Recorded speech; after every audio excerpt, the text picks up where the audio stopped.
Hell yeah, dude. That ruled. What the fuck is up, Christians? Welcome That to was tight. HCFM, formerly Core Confessionals. We're just trying this out, doing a little soft launch because Drew's going to be launching a YouTube channel himself, but he is currently being cucked. Yeah, YouTube's cucking me. I have to wait 24 hours before I can get approved to live stream, I guess. So tomorrow at like 8 or 9. Hell yeah. So I thought, maybe this would be a good idea to, work out some kinks on my end, but also me and Drew are planning on hanging out today. And I haven't fucking done a pod with this boy. It's been a little while. In a grip. It's been a little while, but I'm back at it. Back at it like crack at it. You went on a little hiatus because you've been just working your fucking dick off. Yeah, I've been slaving away at work. But you gotta figure out a balance between being a wage slave cuck and doing things for fun. So that's what I'm trying to figure out right now. Fuck yeah. Also, shout out to y'all already hanging out in the chat. We're going to be hanging for a little bit, so get the word out. I know this was last minute, and I'm also just by proxy, or I should just by default, bad at promoting, which I need to get a lot better at. But yes, this is now HCFM. What we're going to do is just a little bit more of a looser format, but just like bring up music shit, talk about stuff that we're listening to, bands that we like, weird shit that we're running into, or just talking the shit and fucking talking with you guys in the chat. So one of the things that we'll just sort of start this thing off with that Drew and I were talking about before we went live was high school local bands. And God, there were so many fucking like local bands that you were just like, why are they not fucking huge? Yeah. Like, or why did they not get fucking traction? Because like they were like the biggest, coolest things. I mean, at the time for us. But like, I had this little fucking idea because I'm fucking pushing 40. Yeah, we're both. Yeah, we're both pushing 40 at this point, and we're like, yeah, remember the good times, Yeah. So you start thinking about those things, and like I recently stumbled into some old footage, which I'll probably end up bringing up at some point, and playing on the stream here. But old footage of one of my old like junior year of high school. So this is like 2005 metalcore bands. Playing I had one of the clips from us playing like a venue called Screwy Louie's. And there was just like little bits of like camera panning, and it was like pure 2005, where it had just like the fucking emo whoop, like people just fucking picking up the change in the fucking pit. I was like, God damn it, dude. That was such the days.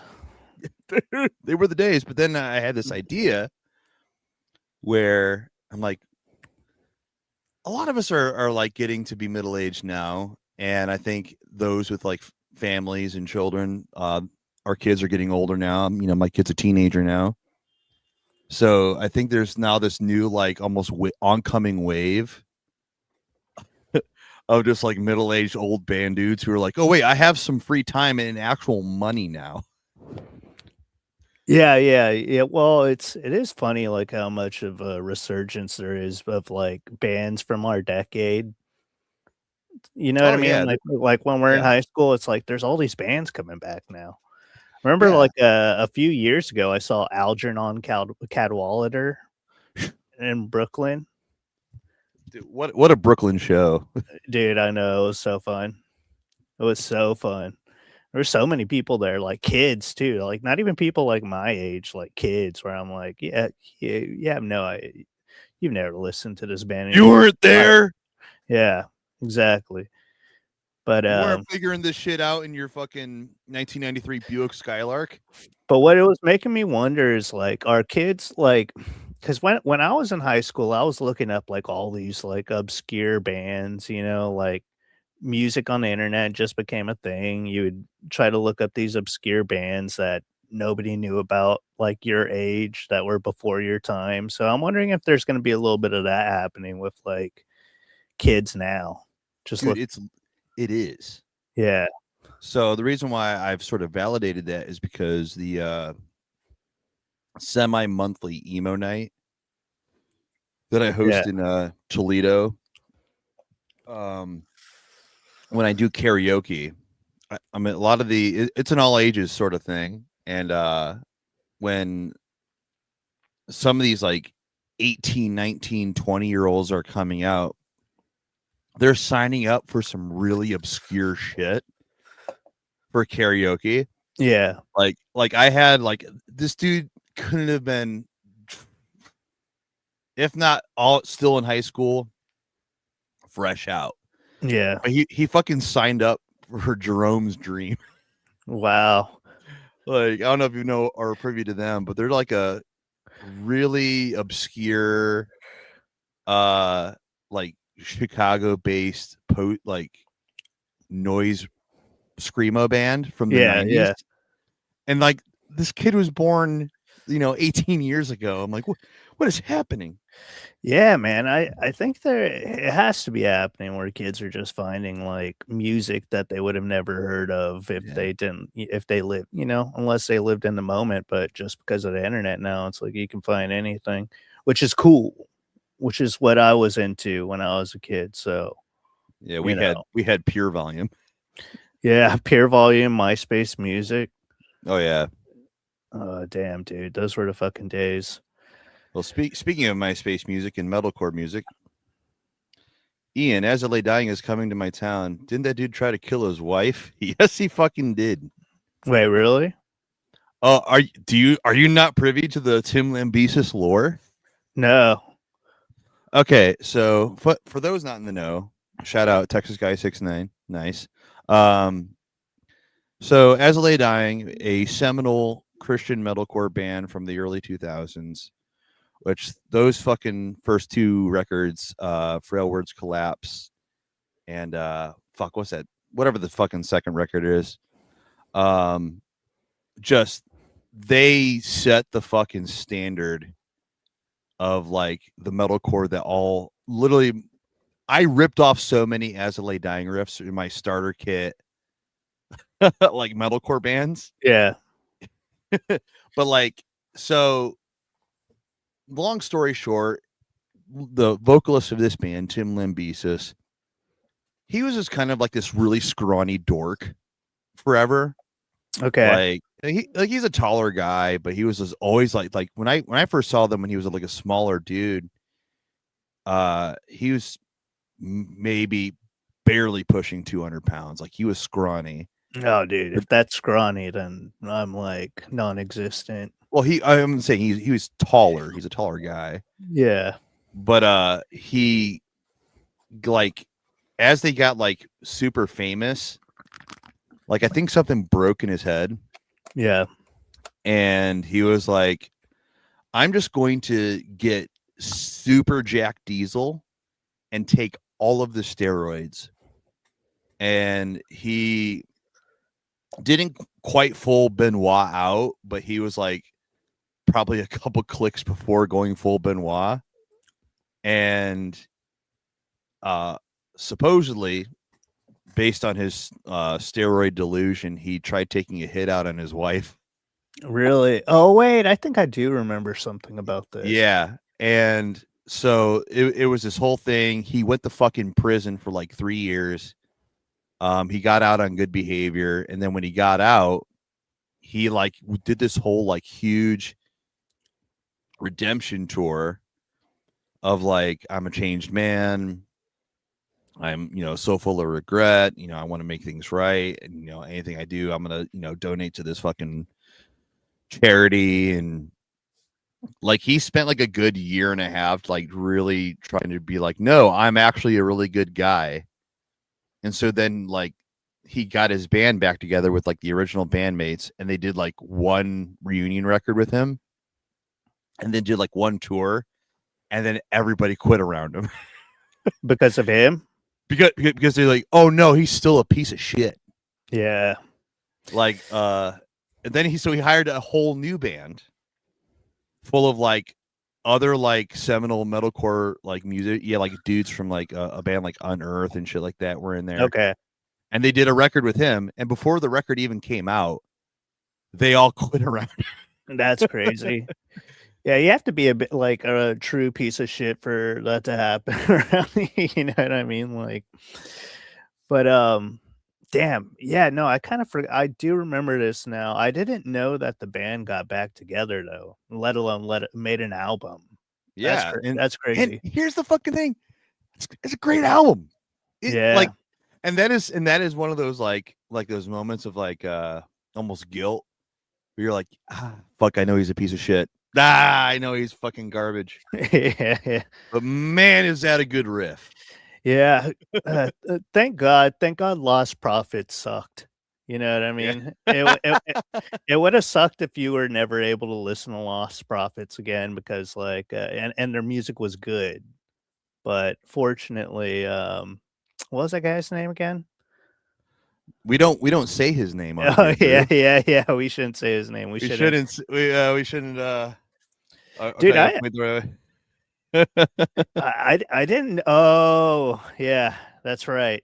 I forgot about that. yeah, he did a real disservice to the Ian franchise. Yeah, I forgot about that. Yeah, Ian Watkins is his name. I didn't realize he died recently. I think I did, like, when it happened, it was, like, big on Twitter, and I was like, "Oh, shit," but then I forgot about it, and then the other day, like, I just happened to be like, "Oh, I wonder what's happening to Ian Watkins in prison." I looked it up. I was like, "Oh, he's dead." Oh yeah. And there's now actually like CTV video footage of him like stumbling out of his cell after getting his throat slit. Uh-huh. Damn, that's nuts. Yeah. And again, it's one of those things that was involuntarily sent to me, and I was like, "Oh, okay, all right." Yeah, not a big fan of watching people die. I had a Yeah, friend in high school. yeah. Yeah, I had a friend in high school that would send me like every Al Qaeda beheading, and We I'd all be had like, that friend, yeah, it's like I wish I hadn't seen that, but can go back now. dude. I hate that was like almost a seminal part of our development as like older millennials, where Oh, like you watching beheadings. well, yeah, because you would just have like just whether you had a friend or even like a fucking high school acquaintance, they'd be like, "Hey, come on." You'd be in your like the computer lab doing something, and they'd be like, "Hey, come over here." Yeah, You're like, "Oh yeah, no, that's a Russian soldier getting his head fucking chopped off with a machete." Thanks, I'll yeah. never come back from that. Yeah.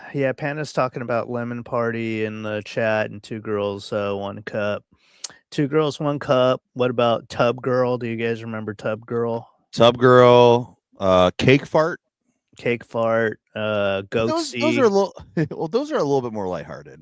You Yeah. know, I'd rather see an old guy just fucking tear his butthole open versus a literal death. Yeah, I don't know, they're still pretty rough. Even Tub Girl was rough for me. First time I saw that, I was That like, "Oh." now Tub Girl, if you please refresh my memory, is the like large she was a large lady in a tub shitting on herself? I don't think she was large. She was just like a lady laying in a tub with her, like, ass in there, and it's, like, liquid shit coming out of her ass and landing on her face. And oh, that's right. And it looked like fucking chili mix. Yeah. You're like, mmm. Was it really a Japanese lady? A little goblin fella said that it was a Japanese lady, but you can't Of tell course, because her face is covered in shit. little goblin Phil saw through that. He saw. Which also turns out, speaking of Two Girls, One Cup, turns out that poop was fake. Yeah, it was like ice cream or something. Yeah. Yeah, Looks like fucking pistachio ice cream. but honestly, like if you watch the video, it's like that's too nice. There's no like it's not like grainy. You don't see like little pieces of like semi-digested food in there. You know what I mean? It just looked too nice, even the video. I mean, it's still disturbing, but I do. Yeah, especially when they were kissing each other with the fake poop in the mouth. That was a little rough, but Yeah, it was fake. Maybe I can finish to it now. A debatable beat, but a beat nonetheless. yeah. Also, excellent point. Sky high chili. All Sky right. high chili. So, going back to so yes, Team Limbeast is a piece of shit. But going back to like throwback bands, trying to get like I had this idea for I don't know if it'd be obviously I make it more of a trend rather than making it one thing, but like making promoters or just like local music people uh either bully people they know or they themselves who are either current musicians or former musicians get a hold of like your old high school bandmates and try to relearn the old songs and for a one-time fucking show like just all old throwback local band show who haven't played together in like 20 almost 30 years. Dude, that'd be a good show. I feel like you could sell some tickets. Like you just put out like you put out like an advertisement, like a statewide like targeted advertisement to be like, "Hey, get your old band together, get on this show, bring out the family." You know what I mean? Yeah. I feel like that'd do great. That'd be awesome actually. And so that got me kind of cooking and I had said earlier I had found some old footage of my old high school band and I posted some shit on Instagram and I'm this is the first time I've talked to some of those dudes in probably 20 years. So Damn. I don't know. I think another thing that I'm also realizing is because my old touring band, Settle the Sky, that I was in out like just out of high school, from like 2007 to 2010. Um, we've been back together for a little bit, and we've been, I just practiced with them again today, writing new material, and I just sort of realized like, oh, it's actually way better playing with these guys now because we're all old and like all the dumb shit is just over with. Yeah, yeah, yeah. And honestly, we're all way better musicians.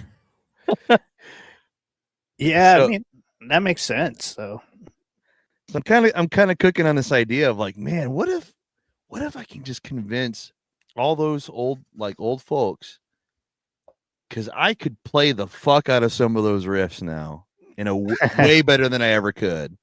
But in that spirit, Drew so kindly has already shown me some of his favorite local bands from his California hell days.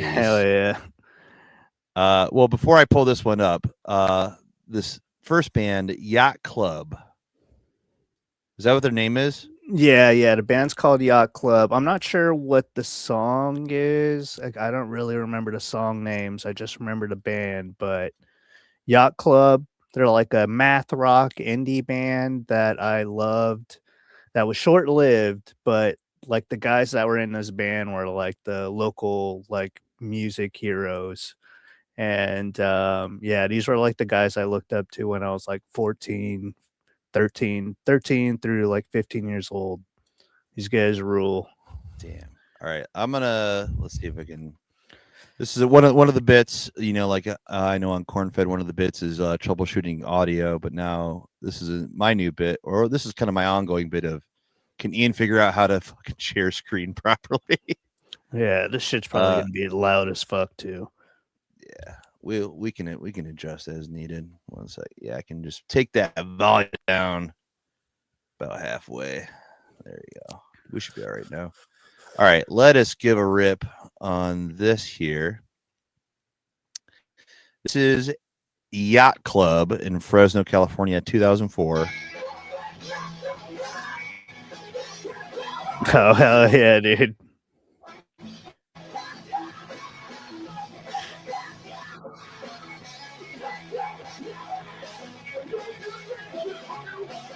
The fucking sassy frontman moves, dude. Oh, dude, Oh, I love it. dual vocalist. Oh yeah, I forgot that they had dual vocalists actually.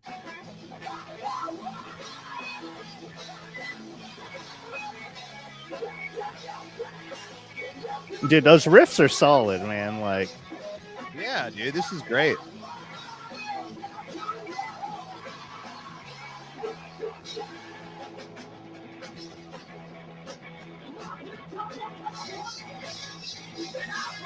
Yeah, this is prime 2004.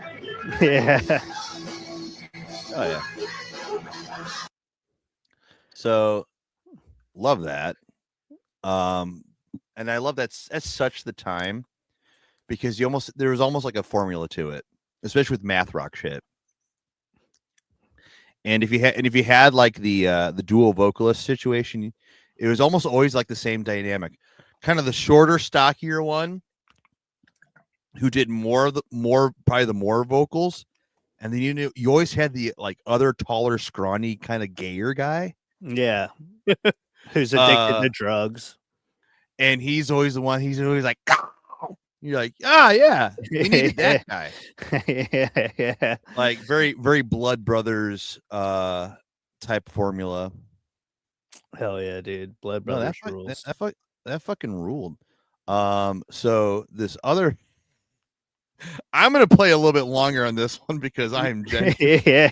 This band I didn't like, but this band, all right. So this band's called Flight 409, and they were like the big popular local band that like normies loved. But goddamn, they were trying to be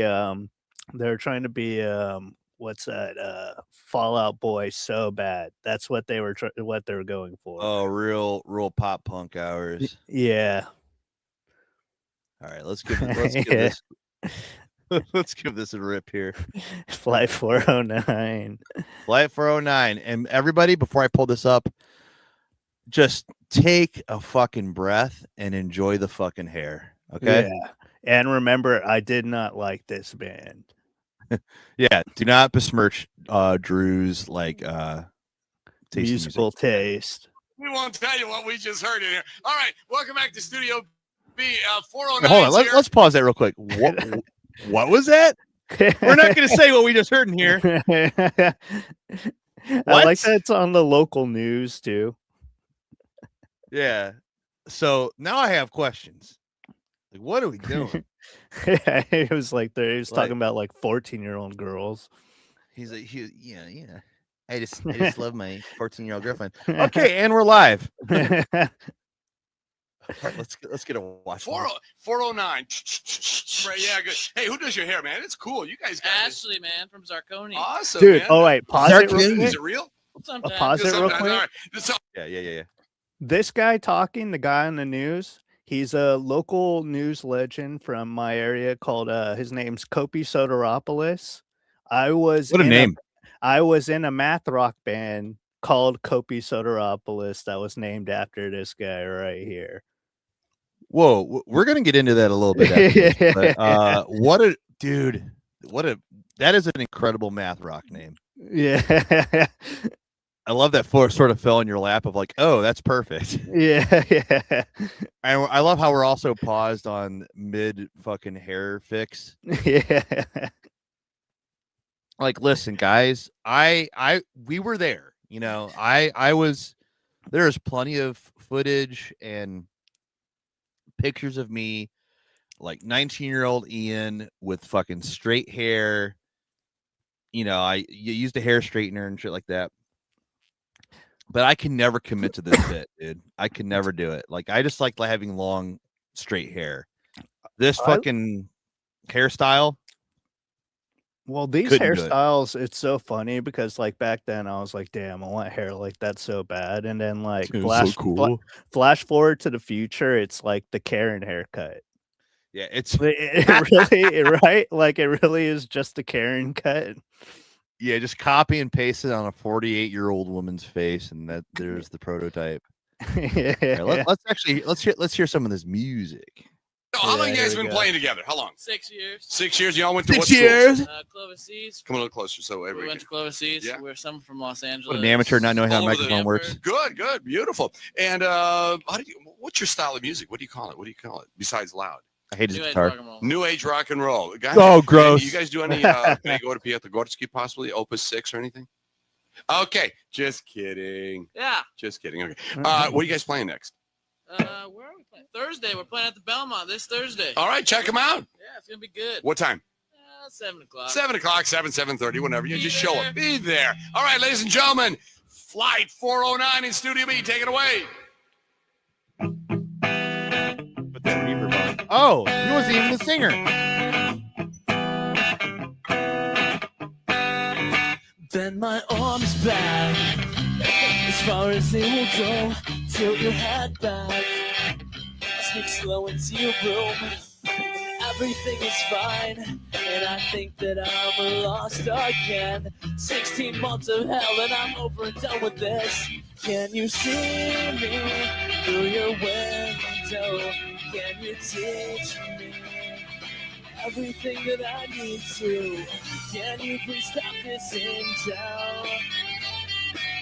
Can you please stop this angel? All right, I gotta pause this real You quick. must be some kind of killer. There's a couple notes I gotta make here. Okay.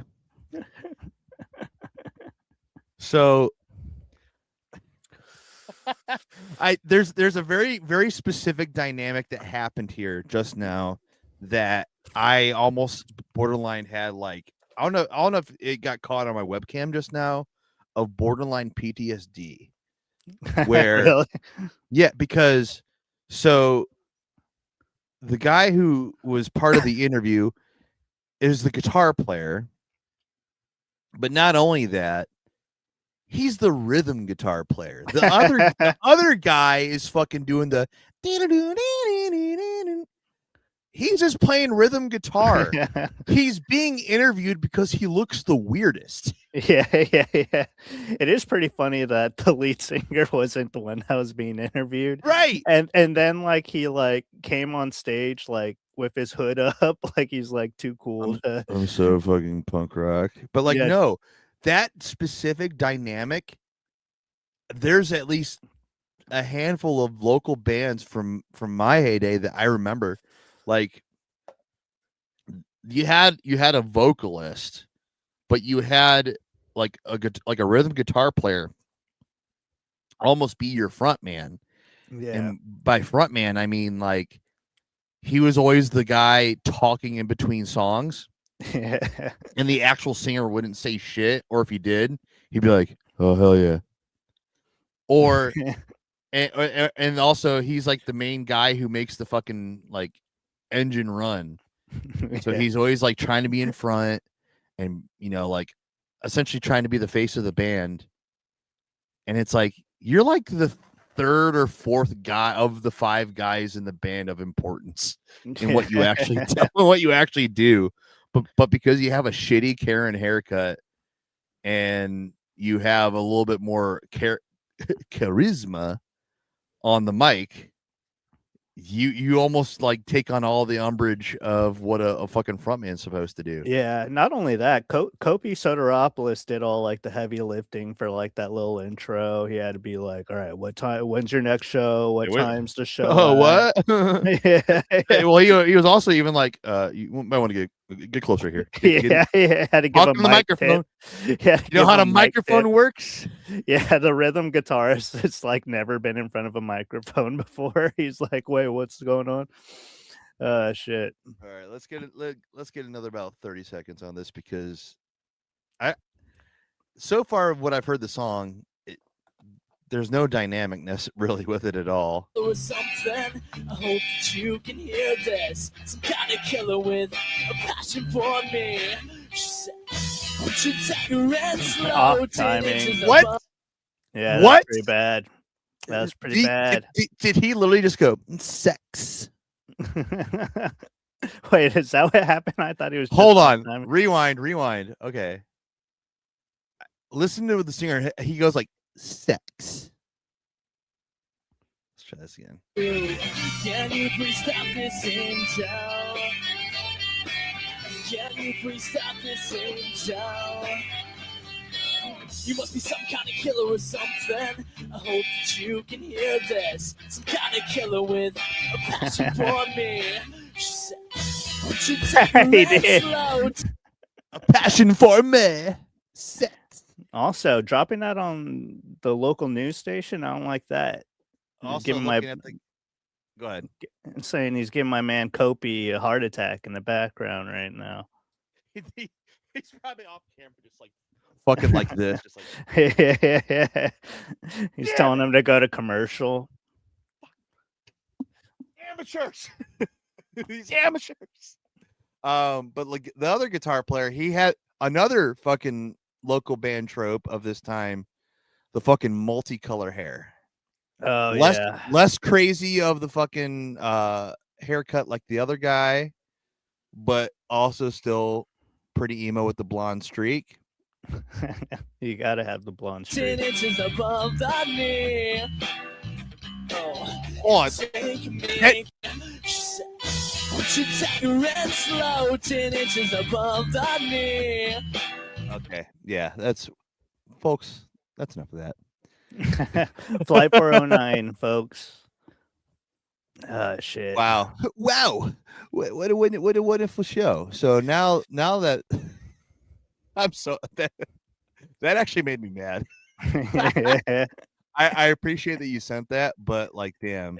So now I'm gonna I'm gonna show a band where you're gonna see a lot of the same haircuts, but this band's actually really fucking good. Oh hell yeah. Or I should say the singer's really good. And he's the most normal looking guy in the band. So, all right, let's get this shared. God damn it. Play, you fool. Oh. I like this.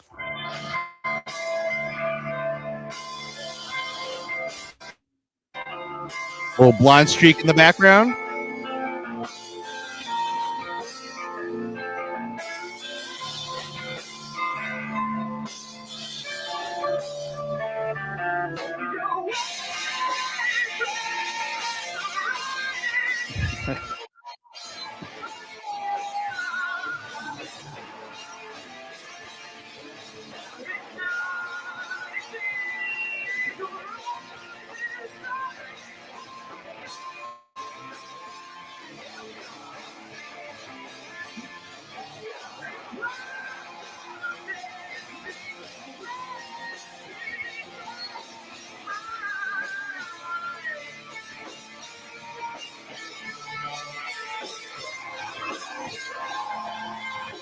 All right. So a little backstory. Just the screen grab on him. Just with his fucking looking poop. confused. This guy looks Yeah, confused as hell. So okay, so this band Falls Beneath, they were from about an hour away, and we would always trade shows with them. Where my band As Dreams Die, sick. yeah. Hell yeah. We would do. I don't know if this is still a thing that bands do. I'm sure it is, but I'm just kind of semi out of the live show game on a regular basis. But we would do show trades where we would book them out in Toledo and they would book us out where they were from in like the Cleveland area. Oh hell yeah. So we would just do a lot of show swapping. Now, when we first played with this band, it was at this venue called Rick's Cafe, and it was inside a mall. And not only was it inside of a mall, it was inside of a mall that was on its last legs and it had like 3 stores. And so there was nothing you could do except either go outside and bum a cigarette or go to the food court and eat at the one Chinese place and pray to God you don't get diarrhea before you play, because that shit would hit quick. But when I first played with this band, they didn't have that singer guy. It was just the screamer dude on guitar, and then the rest of the band, and they were just all screamy. And one day they showed up with this dude who looked like a college frat guy, and let's see if I can back it up here. Like, let's get a good clip of him with his fucking polo shirt. There you go. And noticed popped collar. Yeah, popped collar. You got it looks like Abercrombie. Oh, it's fit. Abercrombie, baby. You got that Fitch right there, baby. Yep. You got With the the Abercrombie. long undershirt under it. But I was too poor for Abercrombie. Oh, dude, same. So whenever I saw guys like this, I'd be like, fuck you, dude. Fuck you. You don't understand. You don't fucking get it, dude. But then I saw him sing, and I'm like, fuck! He's really good. Yeah.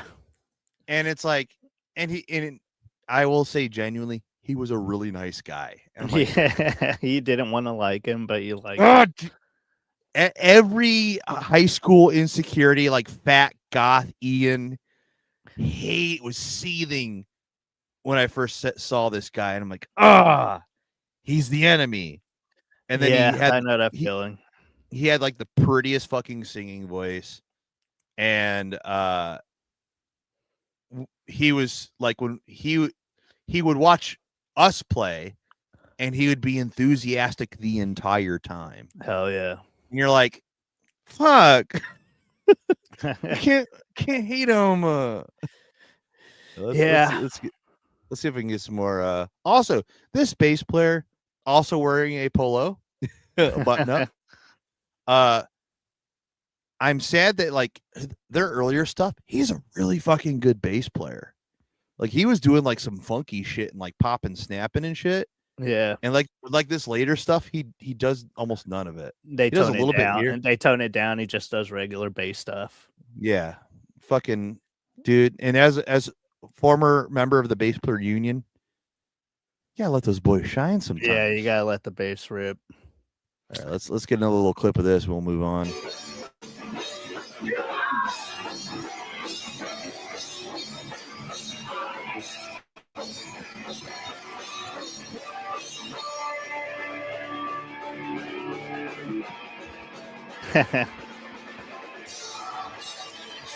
Is it just me, or is his white shirt a collar too? Oh my god, it is. It's a double collar.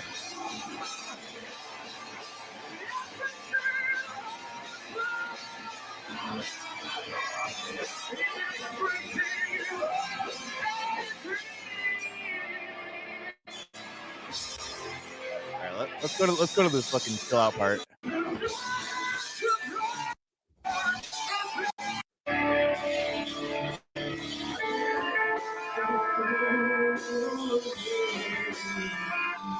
I'm getting like Coheed vibes. Yeah.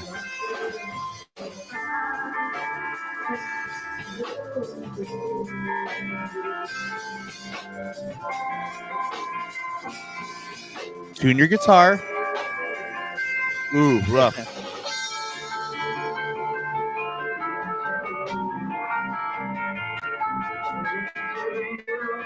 Let's hear this note.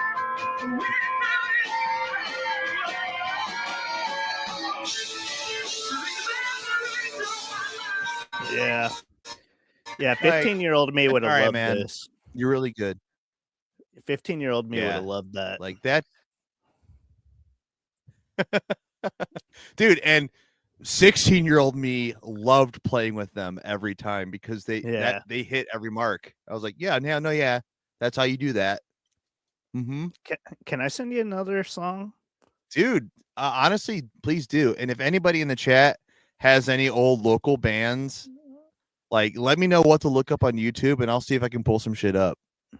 All right. I don't know the quality of this video, if it's going to be loud or sound shitty, but This is a band. So that first band I showed you, Yacht Club, Yeah. like a couple members of that band formed this band, and there's going to be this Filipino guy you're going to see on guitar in there. There's a Oh, guy I already named see it. There's a guy named Arthur Bueno, and he was like he was my childhood hero. He was like maybe 5 years older than me, but just amazing songwriter, amazing guitarist. I don't know what he's doing nowadays, but he was like the guy I looked up to. All right, let's. Oh my God, Elmo Macaroni. Elmo Marconi. Oh. I can't read. Hi. I don't know how to read. Elmo Marconi, new song, 2010. So they're a little older now. Yeah. 6 years later after that fucking. Is this cat losing its fucking mind over here? Oh my God. Your cat's tripping? Yeah. Get out of here, dude. All right. Her name is Biscuit, spelled Bizkit, because she breaks stuff. So I have such a lack of trust for her. All right. Elmo Marconi, let's check this shit out.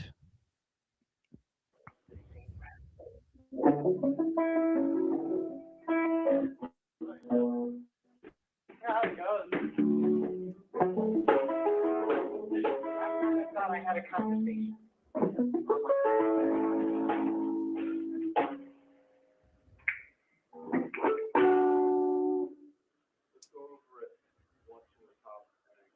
Oh, so this is just like a practice that they just posted on Yeah. YouTube. All right.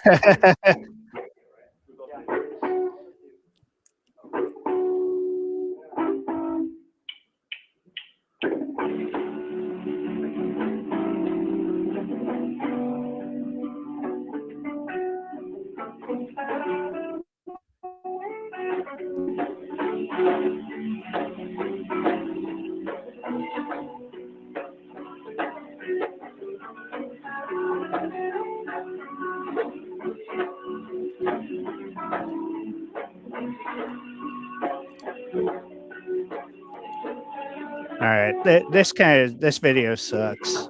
I Let's fast forward. I found a different video if you want to check that out, but I'm just skimming right now.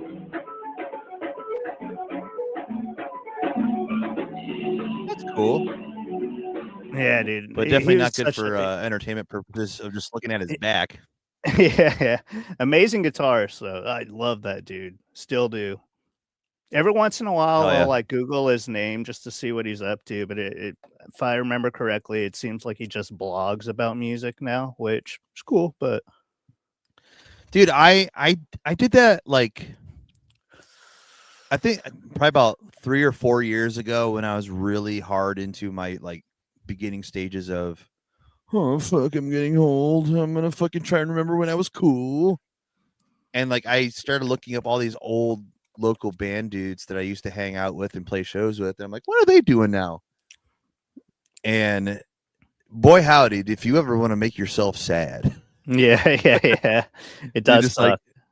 like because there's so many people who did the right thing and the smart thing that were like, oh no, that was fun, but I'm gonna get a big boy job and Yeah, have 8 kids and work IT.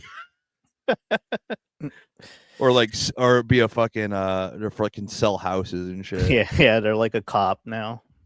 Yeah, there's definitely the irony is not lost on me on some of the old punk bands that I used to see when I first started going to shows. Now one of them that I know of is an actual cop. Yeah. And then at least a few other ones are total fucking narcs. So, dude, the best guitarist I knew in like that I grew up with, that was a close friend of mine, was this guy named Josh. And he was like in this metalcore band with a couple of other friends of mine. And he was like one of those dudes, if he just put his mind to something, he could become like amazing at it. The metalcore band was called the Muscle Slew Tragedy. Oh, classic. The Muscle Slew tragedy, which was named after some tragedy that happened in our hometown, like during the Western ages. But God, he ended up becoming like a sheriff's deputy, and like just abruptly quitting music one day and like leaving the band. The band disbanded, and then maybe a month later, he bought a lifted truck, and he became a lifted truck guy. Like, wearing, like, Oh, famous stars incredible. and straps and shit Hell like yeah. that. Yeah, dude, dipping. What a fucking pivot. So Yeah.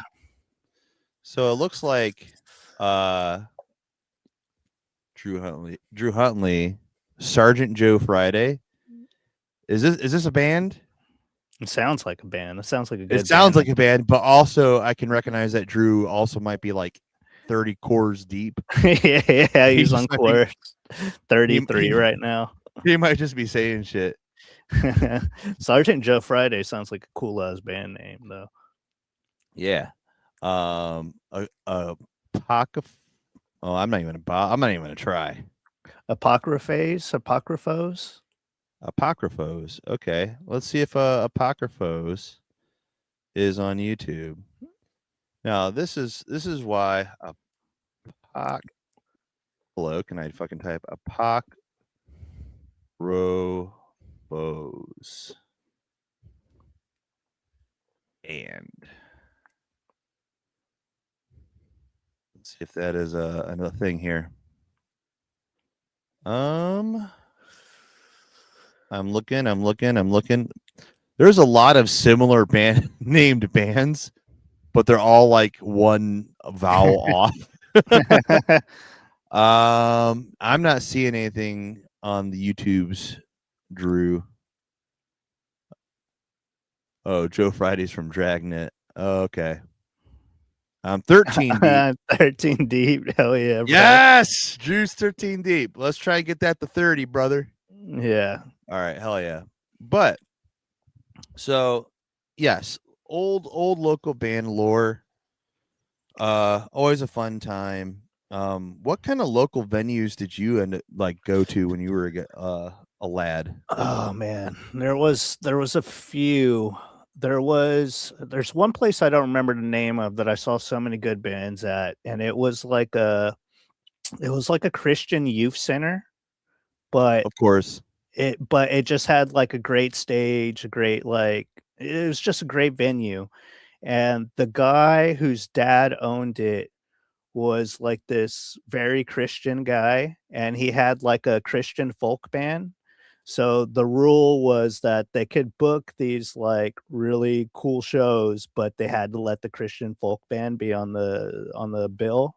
Mhm. So it would be like bands like Terra Mellos and like Terra Mellos, RX Bandits, Ah, Maps and Atlases. Like these bands would come through and play shows, but then also there would be this Christian folk band on.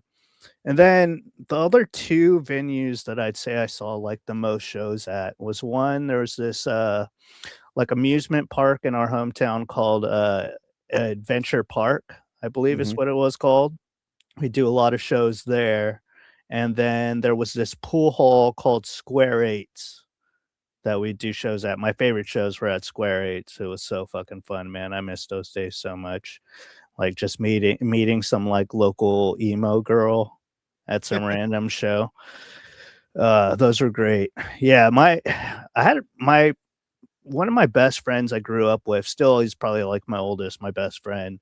He was in a band that I cannot remember the name of right now. It'd be a lot funnier if I did, but he was in a band with this kid that I grew up playing little league baseball with, where the kid was like the worst at baseball. And they they put the band together really quick. They got like 5 songs written really quick. And the kid that I played baseball with, his dad was like a crazy person, but he had like for somehow had like a lot of money while also being like a meth head. And he got it in his head that he was going to be like the agent and manager for his son's band. So he like rented him out this like cheap little house. It was like a 1-bedroom house, and that was like their practice area. And I remember I'd always go over there and like be like hanging out, smoking weed while they're like practicing. And then he would like try to get me to go away because he said I was distracting them. Um, and like he like would book all these shows for them and stuff. And I remember one day my friend Miguel, not Miguel Silva, but his name's also Miguel. He texted me and it was like, "Yo, dude, the band broke up." And I was like, "Why? What happened?" And he was like, "Jesse's dad killed 2 people." Whoa! Yeah. Yeah. Whoa! Yeah, the guy who was like the trying to be the band manager, I guess like he broke into some house. I think it was like his ex-girlfriend's house and like tied up his ex-girlfriend and her boyfriend and then set the house on fire. Jesus Christ! Yeah, dude, it was pretty gnarly. It was like the biggest thing that happened in my hometown, which nothing happens at for a very long time. No, And then so are they the original Chud yeah, the uh, original Chuds. restaurant show that nothing just ever happens there? Yeah, yeah, basically we're a Chud town where nothing ever happens. Um, but yeah, gosh, that band played so many shows at Adventure Park and Square Eights. Those were good times. Those were Square Eights just sounds like that local venue. yeah, it was just like a That was the local spot. it was just like a local pool hall bar and that every Yeah. like metalcore band would play at. God, those are some of my favorite shows though. Just Also, like side note, this is an excellent point by a Texas guy. A scared man. a scare man. Really? Vampire. Vampire. Mental retard. Was it Moses? Moses. That one always got me. So I love hearing like that because you're talking like, so you weren't San Francisco proper. You were No, no, nowhere even close. I was in it's called the Central Valley. Mhm. And a lot of people call LA the Valley, which that's what it's called. But Central Valley is like where they do all the agriculture. So Okay. the closest big town is Fresno, and then everything Okay. around it is like small shitty towns. But yeah, Central Valley. I'd go to Fresno for shows all the time. Fresno had like a really good music scene when I was in high school. Um, that's where like Elmo Marconi and Yacht Club came from. Was just that Fresno indie math rock scene. It's like everybody in Fresno took what they were doing in Chicago or, like Chicago math rock, and then they tried to do it in Fresno. It just never popped off for anybody. Which I do enjoy hearing the demographic of those local scenes because it almost makes me feel like almost like connected because there's obviously differences with state to state, city to city. Like I knew when I was on Cornfed last night for a little bit with the boys, Dave was talking about how like over in like Boston area and like Providence on the East Coast, there was a lot of the local shows were like open mics. Oh, really? We didn't have anything like that, but like, hearing like a local, like, pool hall, like that was very much our speed. But I knew a lot of like what we did. I always kind of refer to it as like guerrilla warfare in basements and VFW halls. Yeah, yeah. Like a thing that we would do in our area because where I live and where a lot of bands that I played with in high school were like in the adjacent towns, we're like 45 minutes away from Toledo. And so Toledo had its own scene and you'd play some shows in Toledo periodically, but like we developed our own scene out our way more east, but we didn't have any venues. Yeah. there was no bars, no clubs, and so what we would do is we would like work our shitty pizza delivery jobs and like raise $700, or it was even cheaper then. It was like more like $250 to rent a VFW hall and promise not to break stuff, which we always did. It was inevitable. And then we would just play these fucking insane or even like old churches that were no longer churches, but they were just kind of like open for rental space. Yeah. And then also one of the things I want to bring this shit back, but I don't know how this would even be possible. We used to book shows at the fucking local rec center where like you would have like a basketball court and shit. Yeah. But like it was this huge ass rec center, and I don't know how they did it. I'll have to ask the one dude who used to book shows for it how they fucking swung that. But we used to play at a fucking the Fremont Rec Center, which on like we would always be there anyway because that was our skate park. You know, because we're all, you know, local skate punks, and so we would always be skateboarding there anyway. And then they started booking shows on the inside.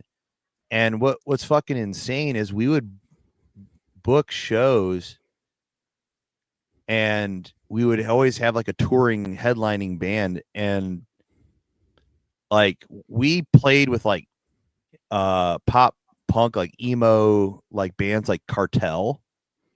Okay. And like June and like Cute Is What We Aim For. I remember Cute Is What We Aim For. Yeah, like they played the rec center.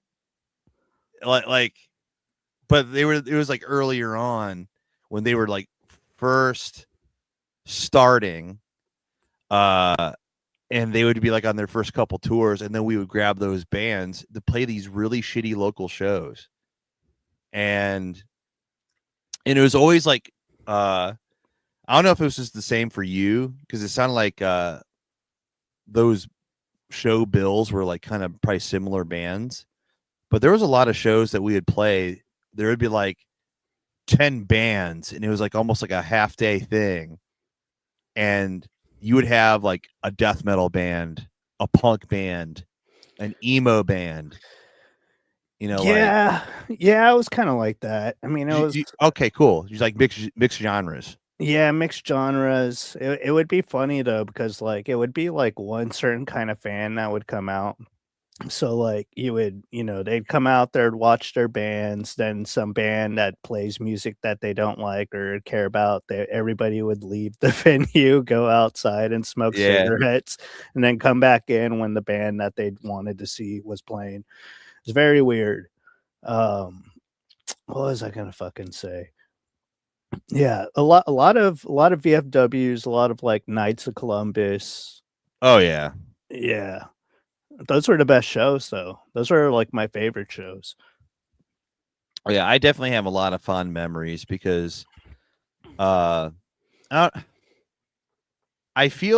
if this is like maybe like a feeling like out of place or like insecure. Hold on, my computer's bugging out. All right. Am I frozen? Am I good? No, you're good. Tight. Yeah. Okay. My little mouse cursor started having a life of its own. Oh yeah. So I was like, something's happening. So I've played, not to say, there's gonna be a couple times, especially in tonight's stream, where I'm gonna have to be like, try not to sound like that guy. 'Cause I never want to be that guy. But like I've played a lot of shows. I've played a lot of different side shows. I've played Cornerstone Festival. Are you familiar with Cornerstone? No. So Cornerstone is like a giant Christian music festival out in the middle of fucking nowhere, Indiana. And you would have like Me Without You and like fucking PO. Okay, side note, seeing POD live in the main tent at Cornerstone 2007 or 2008, like, I don't care what your spiritual beliefs are, that shit gave me chills, dog. Yeah. POD. Like when they fucking played Youth of the Nation, I like started crying. So, but like this was a massive festival. Like, so I've played on bigger stages and like in front of a lot of people, and I feel like I play my worst in those situations. But I feel like I play my best and I feel the most comfortable and in my element when it's a floor show. Oh, dude, floor shows rule. What is a fucking floor at a VFW or a basement and it's a fucking shitty PA. Like that shit, I feel like I'm in my element. I feel like anytime I play a set like that, it's my best set yet. I feel like way more. I don't know what it is. Maybe it's just like, you know, it's the smallest possible stage, so I'm like comfortable. So I'm like, oh no, I'm not big time, thank God. So I'm like less nervous, but like, I don't know, man. It's just something. I also think that I feel better. Not to sound cheesy, but like I feel better being on par with the crowd. Yeah, I feel you. You know, just like it's because we're all there versus like, look at me, I'm on stage. Like, no, I'm eyesight with you. We're in this thing together. Let's get sweaty. Yeah, those are the best, man. Yeah, dude. And so, okay, you made a comment a little earlier. What was your math rock band that you were in? Oh, it was very short lived. We never did anything. I think we maybe wrote like 2 songs. It was called Kopi Soteropoulos. I was on Great name. guitar. Yeah, it was named after that guy. Legendary weatherman Kopi Soteropoulos of the Channel 6 Fox Fresno News. But nah, it was very short lived. We like maybe wrote 2 songs. We never played any shows or anything like that. I was constantly like, me and my friends in high school, we were constantly like making bands, writing 1 or 2 songs, then disbanding and like making a new band.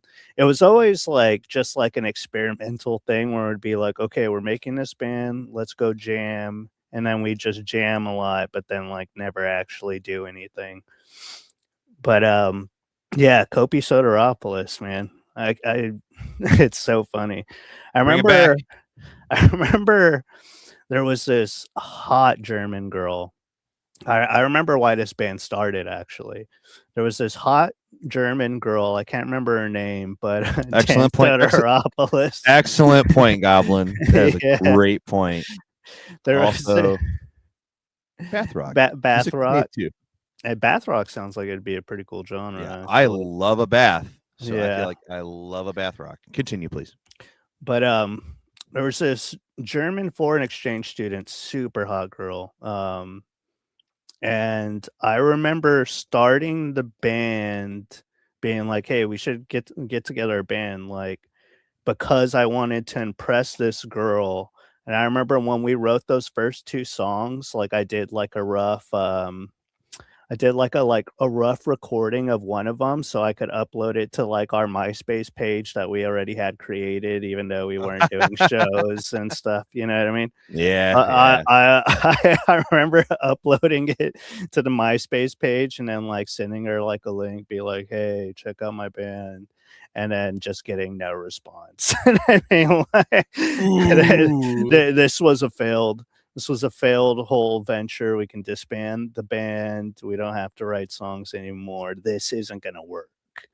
Essentially, I love how the fact that you failed in your journey to get some German exchange pussy nuked the band. Yeah. It's like, all right, scrap the whole thing. I'm taking down the MySpace. We're done here. Damn, we're done. Yeah, that's such a Drew ass band.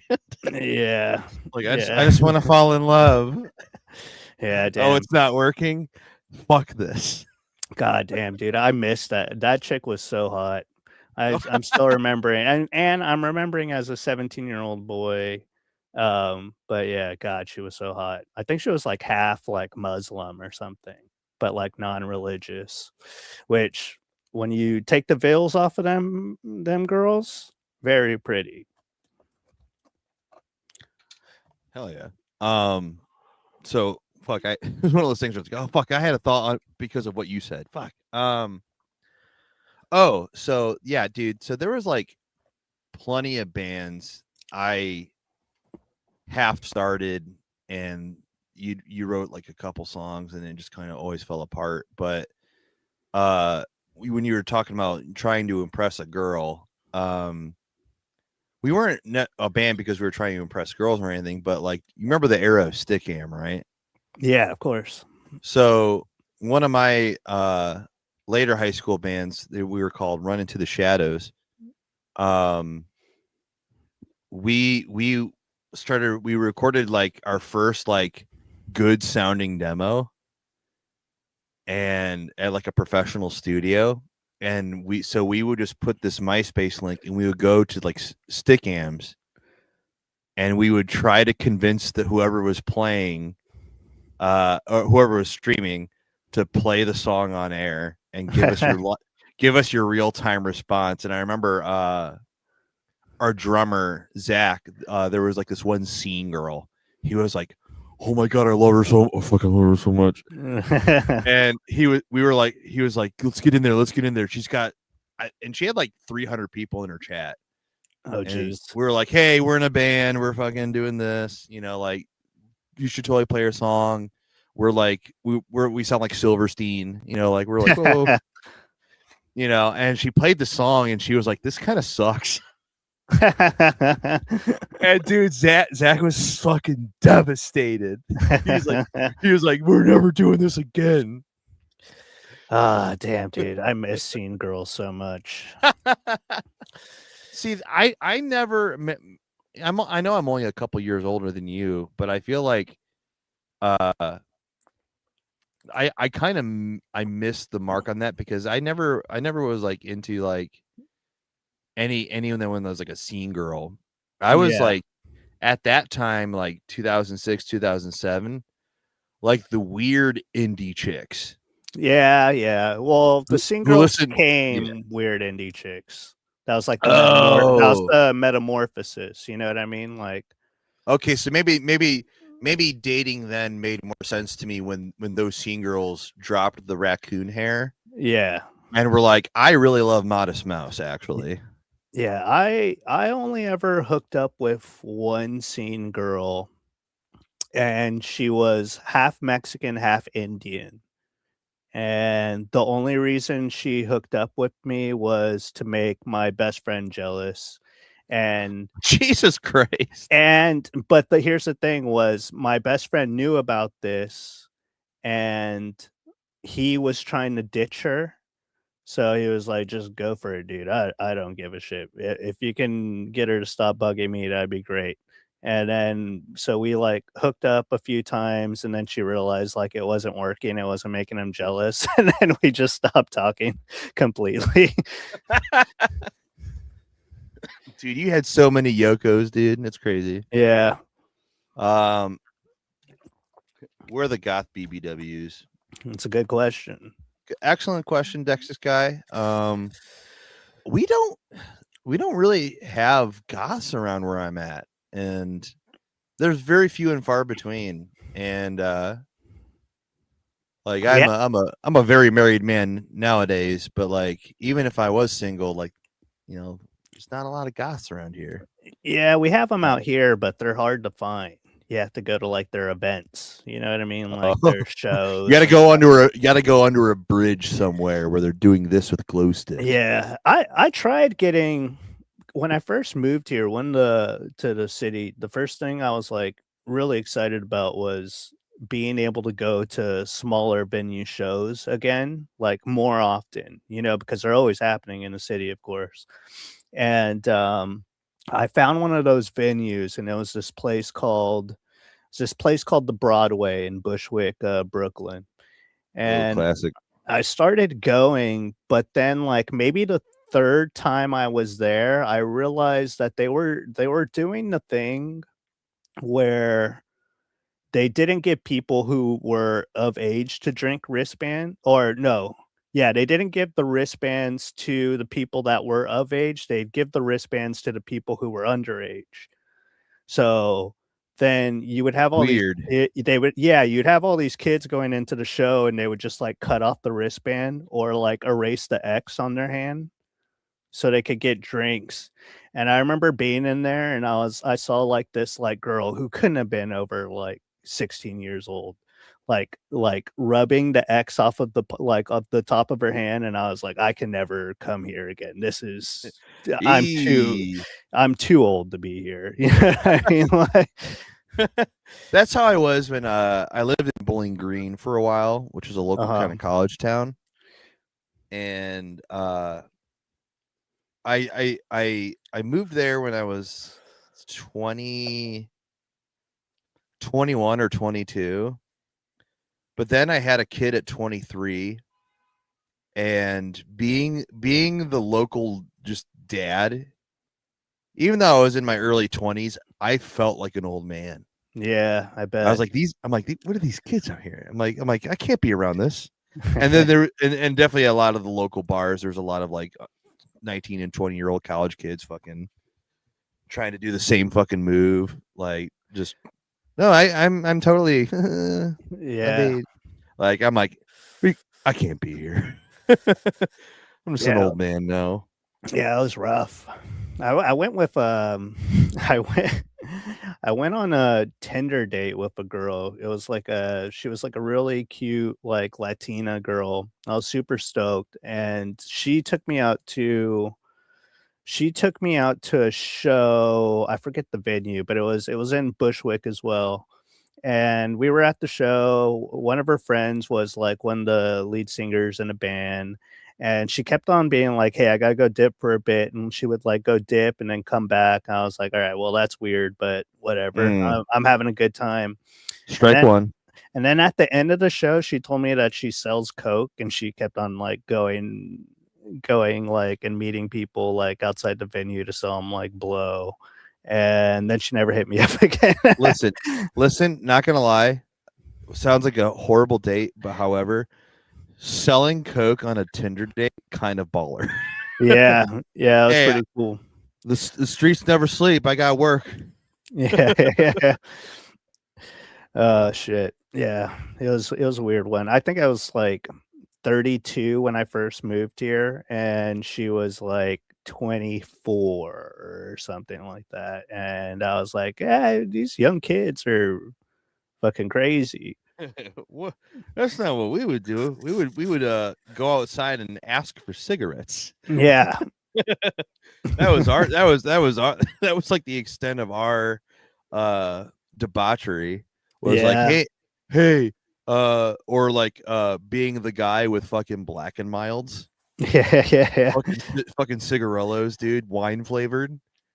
Yeah, I wasn't like during my going to shows days, I wasn't straight edge, but I didn't smoke weed until like the very end of it. And the only thing I did before that was drink, but then we also had nobody that could get booze for us. So I was essentially straight edge. Like I just go to all these shows sober and not realize because I'm too like innocent that everybody else around me is like on drugs. I was kind of close to that. I was a big cigarette guy. Because I was a stress smoker. Oh. Even as a teenager. And like on show days, my anxiety would be like fucking palpable, and I'm fucking shaking like this. Yeah. So I would always buy. I always used to call it my show packs. I gotta buy it on the way to the venue. I gotta get a pack of Marlboro Reds. So I would always smoke, but like I've never been a drinker. I mean, I've definitely tossed back a few in my day, and I have been plenty shit bricked, but it just didn't, especially past like 25, it just like my body almost started rejecting it. Yeah. Like, you have 2 beers and you are bloated and tired. Yeah, I'm kind of there now. Yeah. I think it's like metabolism. Yeah, metabolism just caught up with me, and I was like, all right, well, I'm drinking myself fat, and I'm not really having fun anymore. Yeah. But here's a fun Ian lore fact. I do not I did not try weed until I was 30. Oh, So I was never in the, and I was never against weed, but I was like, I was of this like borderline straight edge mentality of I I worry about things that really can change my inhibitions. yeah. And so that's why I was never a big drinker. And like, again, past like 25, a beer was fine. So I was always kind of like, I like having control of all my, you know, cognizance faculties. Yeah. But the correct word. Yeah. We love good vocabulary. Drew Flores. He's highly educated. Has all his faculties. His faculties Has are there. all his faculties. I don't heard have he's my a I faculties. heard he's a big fan of the movie Faculty. Um, yeah, no, I feel you. I was like a very good kid up until my senior year of high school. Like I Nice, didn't you do took a little anything. nasty boy. Yeah, I wasn't interested in smoking weed. I thought it was crazy. And then I don't even know what it was, but like I was hanging out with my friends, we were all bored, and I brought it up. I was like, maybe we should just like try smoking weed. And everyone was down. So I hit up my friend Brock, who was in that band, The Muscle Slew Tragedy, with my friend that became a cop. I hit him up because Sick. he was my good friend that I knew smoked weed. And he told us to meet him at a Taco Bell. And so we went to Taco Bell, we parked, and then he parked next to us. He texted me, he's like, yo, just come get in my car. I got in his car and he was like, so you decided to finally smoke weed, huh? And that was that, dude. Ever since then, I've been smoking weed, except when I mean, was in the military. But when you were a fucking Captain America, dude. yeah, when I was saving the country When you were a fucking super soldier. from terrorists, when I was when I was going through military experiments and becoming a guy who can riff like nobody's seen before. Just getting a guy who's really good at looking into the situation. Yeah, a guy who's really good at observational comedy. There's just some situations that we really got to pay attention to here. Okay. Yeah. Fucking. So the first time speaking of weed, shout out weed. Oh yeah. Delicious. So, my first time smoking weed, I had this dude I knew since God, I must have been like 14 or 15 years old. He was another local band guy, and we played in a couple bands together here and there, and I filled in for his band when I was more of a hired gun for a while. He was the biggest pothead in high school, and his dream was to take my weed virginity. And I was always like a coy, like bashful, like, no, I can't. No. I'm not And that like, kind of girl. I'm not that, no. And like, and I'm dead serious when like this was since we were 15 years old. He was like, I want to smoke weed with you. And I'm like, I can't, man. I'm not into that vibe. Especially when I still lived at home. And if my mommy found out, I'd be so in trouble. But so for like 15 years, it was this ongoing bit that I would do, like especially when we were like practicing together for like a gig or something. He'd be, because again, I don't mind like people smoking weed, and I was actually for it. I was like, I just don't want to do it. But he'd be smoking weed at practice, and then he would take the joint, and he would always do this bit of like, yeah, you want to do it? And I would do this only maybe like 2 or 3 times a year, sometimes less, where I would go for it. Yeah. And he would be like, huh? And I'd be like, just fucking kidding, dude. I ain't doing that shit. You fucking hippie. Ew, dude. What are you, fucking gross and dirty? But then there was one day we were. Do you know the cover band Mac Sabbath? No, sounds amazing though. Oh my god! All right, that I gotta fucking pull them up. So, Mac Sabbath is a Black Sabbath cover band, or a tribute band, I should say.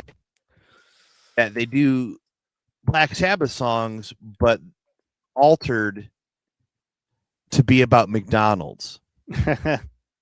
And like they're that. all these demented they're all these fucking demented fucking.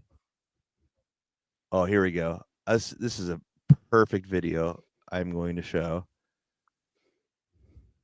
All right, let's pause that real quick. So before I tell this fucking fun weed story, you need it. Drew especially needs the visual here. So this is their song "More Ribs" in the style of War Pigs. Mac Sabbath, everybody.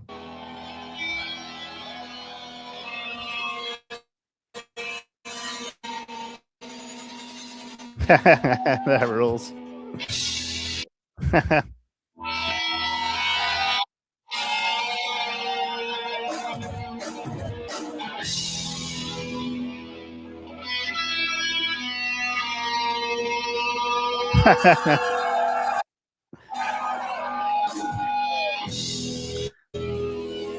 Just you wait, Drew.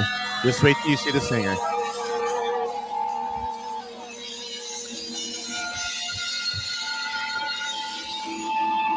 The fucking Peter Chris Hamburglar always cracks me up.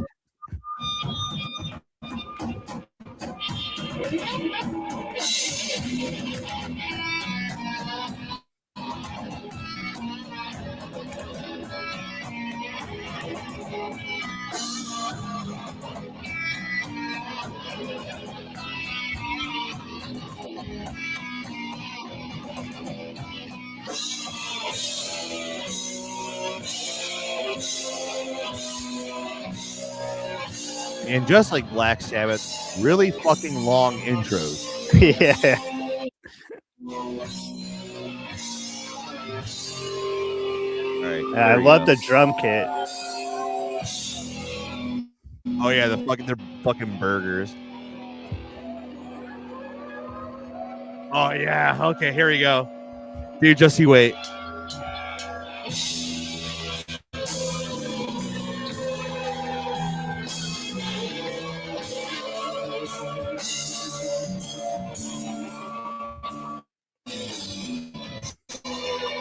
Fucking Griffith's getting it on the fucking Yeah.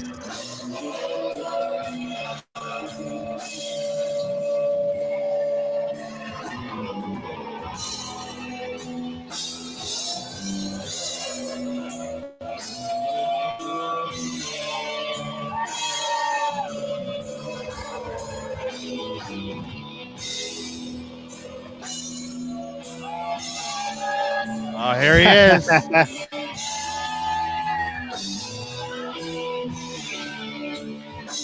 Hell yeah.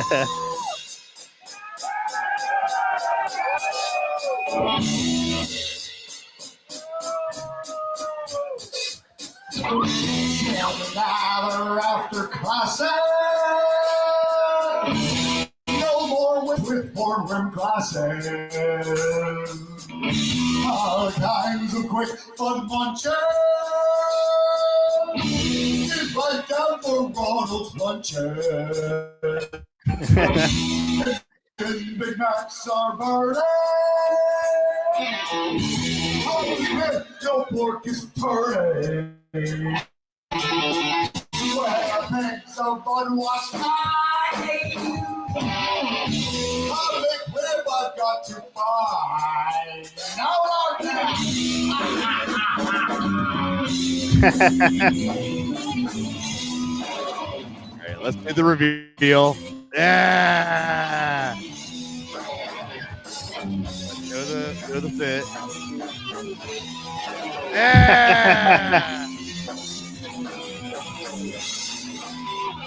All right, you get the point.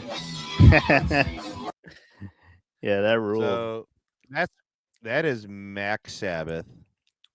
Hell yeah, dude. So going back to my weed story here. So the first time I was smoking weed, I was with that buddy of mine who I always kept fucking blue balling that I was gonna finally give him his moment. And him and his now wife, but I think they were just dating at the time, I think back then. We were just hanging out, and I was running errands with them, and he used to do show promotion. And he was like, "Hey, do you want to go see Max Sabbath?" And do you remember that Ned Flanders metal band? No, What? no. God Sounds damn it. amazing though. All right, we'll have to pull that up later, or here in a little bit. But I can't remember the name of that fucking band. Chat, does anybody remember the Ned Flanders metal band? Yeah, chat, get on this. We got to Yeah, figure this out. you are my Jamie to my Rogan right now. Fucking, oh my god, O'Killy Dokilly, I think it was. Like it's Oakley O'Kelly. Dokilly, but it's O'Killy Dokilly. I think that's what it is. Yeah, Oakley Dokilly. Hell yeah. So Oakley Dokilly was opening for Max Sabbath at Frankie's down in Toledo. And he was like, "Hey, you want to go see Max Sabbath and O'Killy Dokilly?" And I was like, "Abso-fucking-lutely." And we like were running errands, and we got in the car. And he was like, "Hey, we're going to go see Max Sabbath." He busted out his fucking weed cart. He was like, what you trying to fucking rip? And dude, I went, "Yeah, man, let's do that." He was like, he was like hesitant. And I was like, "It's time." He was like, he like started losing his shit. And so obviously, so it was one of those vapes that at the time had like the levels of Oh voltage. yeah. So you had like your starter kit level, and then you had fucking all pro. No, you would be either rookie or all Madden. Yeah. And he was a fucking lifer, a fucking weed smoker. So he had that shit on all Madden. And he forgot to switch it. So I'm like, "Oh, this is just fucking gonna taste like blueberries." And I took the fattest fucking rip. And I was like, "Well, that was pretty good. I'm gonna get another one." I fucking took a second one too, and then I started hacking up.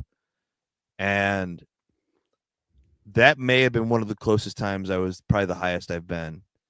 And then I went to see O'Killy Dokilly and Max Sabbath, and I was blazed out of my gourd for the first time. That's so funny, dude. All right, we're at almost an hour and a half. I usually kind of keep these semi short. But before we get out of here, Yeah, we need to see Oakley Dokilly. Yeah, we need to see Oakley Dokilly. But first, before that, have you are you still sticking with the current name for your YouTube channel? What, Cuck Chair? Yeah. Yeah. I mean, as long as it doesn't get banned, or if they don't shadow ban me, may have to think of something else. But that is the name for the time being. Hell yeah! And what is that YouTube handle? It's what is it? I think it's at Drew Flores Cuck Chair. Okay, so chat, go fucking subscribe to that channel. We will be streaming tomorrow for the debut of Cuck Share with Drew Flores. Yeah, we're gonna go for like 8 p.m., 9 p.m. and I'll talk about it on Twitter. But yeah, go subscribe right now and be there tomorrow. You hear that, chat? Hit like and subscribe, or whatever the fucking YouTubers say. Also, again, thank you all for hanging out. I'm gonna try and do these a little bit more semi-regularly, because this is fucking fun. Just fucking talking bullshit and old music stuff, fucking telling stories, and fucking now pulling up fucking Ned Flanders tribute bands. So a little backstory before I play this video. So the theme of this band is they're all Neds. They're all Ned Flanders. Every single one in the band is a Ned Flanders. But they're almost like the Ramones in that like they're all different variations of Ned. So they have like Psycho Ned and whatever Ned or like just like different variations of it. But every song is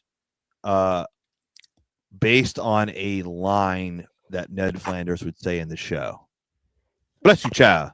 Thank you. Bless you, child. The song I'm about to play is called White Wine Spritzer. and that is in reference to when Ned Flanders gets drunk for the first time. White Wine Spritzer. Now, buddy, please enjoy Okilly Dokilly.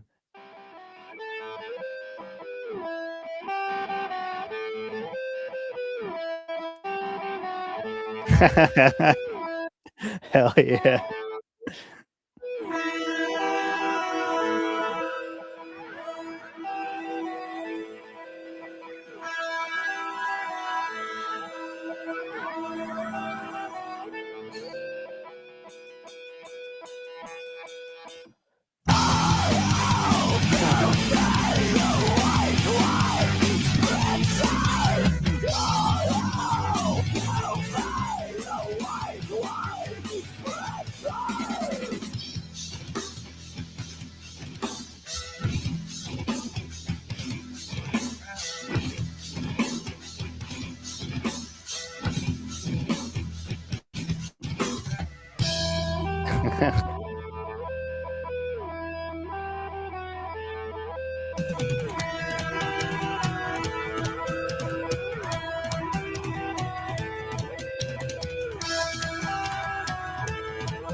Got his fucking ass, dude. Yeah.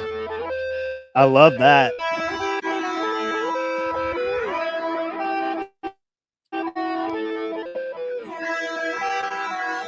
There we go. That was Okilly Dokilly, everybody. Yeah. I got real Horse the Band vibes from that. You remember Horse the Band? Oh, dude, yes, dude. The fact that fucking they dropped off a tour because they ate at a pizza place that moved them so much because it was so good pizza, they made an EP about it. That's the pizza EP, dude. Ah, damn, Horse the Band fucking ruled. Dude, I was so wanting to see their reunion fucking run. They were such a great band. But yeah, they were a very Horse the Band-esque stuff, but like Yeah. the lyrics of that song are just, oh hell, give me the white wine spritzer. And that's sort of the theme of every one of their songs is the lyrics are just the line. Just the that's it. line. That's the line that Flander said. Which makes it even more fucking insane. So hell yeah. Thank you all again for hanging out. Thank you, Drew, for fucking hanging out with me. It's been good fucking hanging with you That was again.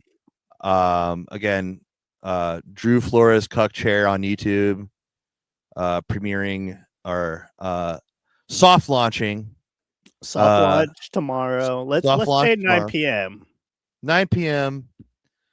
Thank you all for hanging out. Follow Drew on. Are you still Drew Flores 69? Yeah. I was temporarily banned, but we're back now. So Drew Flores 69. I'll start posting again. I think I'm like shadow banned or something, but whatever. Yeah. So let's break the shadow ban. Follow Drew on everything. For myself, for those, I'm sure everyone in here kind of is already familiar with my deal, Holy Coast, but also check out my other band, Settle the Sky. We're working on new material right now. At Goth Moses Jones on Twitter, at Holy Coast Band on TikTok and Instagram. And yeah, fucking like and subscribe on all that shit because help. I will say the Spotify streams for Holy Coast have been up this month, so Hell yeah. that has been very nice. But please keep checking out new music. Also, if anybody who wants to come out and hang out on these streams, even in the chat, if you hit me up on socials, send me links to shit. Let me review your fucking niche ass local band or just any music you want me to like listen to for a little bit and start breaking down on. That's the kind of fun shit we're doing here on HCFM. Thank you all again. Have a good night and a fun Memorial Day. Get the girls fired up, boys. All right. Bye, guys. Bye. And the stream.